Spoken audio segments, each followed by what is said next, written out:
После Тотари я планировал перебраться в Киото, и поезд проходил через Химедзи. Вообще я там уже был в прошлый приезд в Японию, но... А почему бы не посетить самый крутой японский замок еще раз? И я решил сделать это. Ну реально, в Киото по прогнозу дождь, а тут солнечно и замок невероятно красивый. Кстати, в прошлый раз я специально приехал сюда из Осаки, причем именно вечером, чтобы увидеть живую LED-иллюминацию, которую сделали замку как раз в 2023 году. Если кому будет интересно, ссылку на видео об этом оставлю в описании. Тогда я был в Химедзи в конце апреля, а сейчас на 2 недели раньше и попал на период цветения сакуры. Так что я ждал от старого замка новых впечатлений.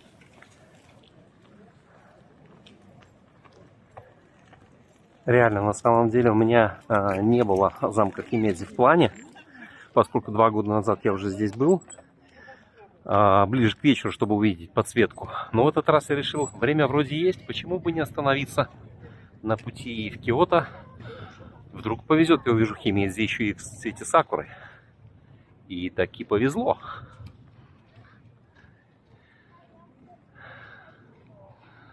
Красотень. В этот раз бродить вокруг крепости я не стал. Решил заглянуть в сам замок. То есть прогуляться по внутренним дорожкам вдоль стен и зайти внутрь главной башни. Применительно к этой карте решил пройтись по красному маршруту. Прогулка по цветущим аллеям с видами на замок – это просто концентрированная красота. Она точно стоила того, чтобы сделать остановку по пути в Киото. Что касается самого замка Химедзи, свое второе название Сирасаги-дзё или замок Белой Цапли он получил из-за белых стен и контуров крыш на фоне неба. Это самый посещаемый и один из самых старейших замков страны. Он никогда не подвергался осадам, бомбежкам или стихийным бедствиям, так что сохранился до наших дней лучше всех. Да, его регулярно реставрируют, но по сути его современному виду уже порядка 400 лет. В целом замок – это группа крепостных башен, окруженных кольцами укреплений – бейли. И интересный факт – из камня сделаны только стены и фундаменты зданий. Все постройки из дерева, земли и штукатурки. Замок явно проектировался для военных действий.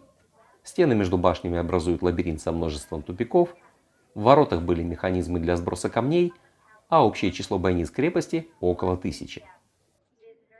Короче, все было сделано для того, чтобы не дать атакующим пробраться к цитадели, пока их сверху расстреливали защитники замка. Но на практике этого никто так и не проверил. Замок ни разу не подвергся нападению.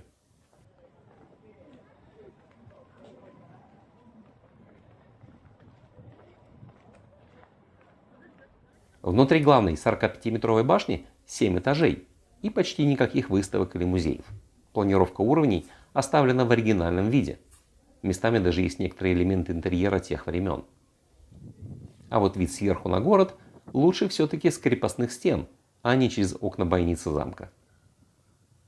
И вдоль всего маршрута до и после главной башни сакура, сакура и еще раз сакура. Погода начала потихоньку портиться, но я решил успеть еще заглянуть в Коко-Эн, японский сад прямо по соседству с замка Белой Цапли. После масштабной и монументальной крепости Коко-Эн – это минимализм, спокойствие и умиротворение. Так что никаких комментариев или историй, просто прогулка и эстетическое наслаждение.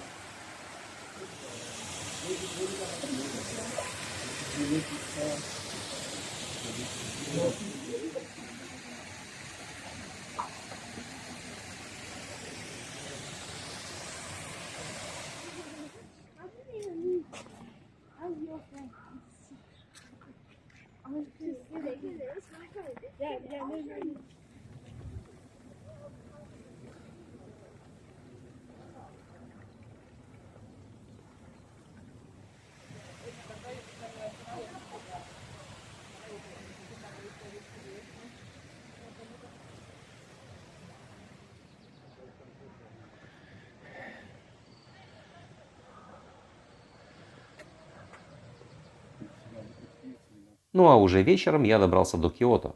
Всего за день вышло 250 километров, но я их почти не заметил. Спасибо Синкансенам. Кстати, в Химедзе некоторые из них пролетают станцию транзитом, не сбавляя хода. Смотрится мощно.